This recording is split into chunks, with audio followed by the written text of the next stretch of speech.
நீங்கள் பார்த்து கொண்டிருப்பது நியூஸ் 21 செய்திகள். தமிழ்நாடு செய்திகளை உடனுக்குடன் தெரிந்து கொள்ள நியூஸ் 21 செய்திகளை பாருங்கள்.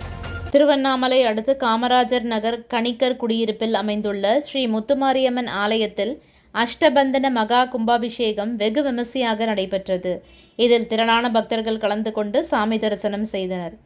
திருவண்ணாமலை அடுத்து ஐயம்பாளையம் புதூர் கிராமத்தில் காமராஜர் நகரில் குடுகுடுப்பு கணிக்கர் குடியிருப்பில் அமைந்துள்ள ஸ்ரீ முத்துமாரியம்மன் ஆலயத்தில் சிவாச்சாரியார்கள் வேதங்களை முழங்க கணபதி ஹோமம், நவகிரக பூஜை யாகத்துடன் சிவாச்சாரியார்கள் கலசங்களை தலையில் எடுத்துச் சென்று முத்துமாரியம்மன் ஆலய அஷ்டபந்தன மகா கும்பாபிஷேகம் நடைபெற்றது.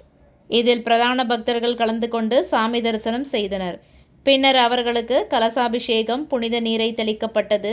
மேலும் கருவறையில் அமைந்துள்ள ஸ்ரீ முத்துமாரியம்மன் சிறப்பு அபிஷேகங்களுடன் தீபாவளி நடைபெற்றது.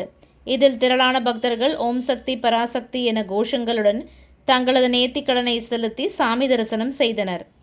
கணிக்கர்களால் அமைக்கப்பட்ட திருக்கோவிலில் குழந்தை பாக்கியம் உள்ளிட்ட குறைபாடுகளுடன் முத்துமாரியம்மன் தரிசனம் செய்தால் பிரார்த்தனை நிறைவேறும் என கணிகர்கள் தெரிவித்தனர்.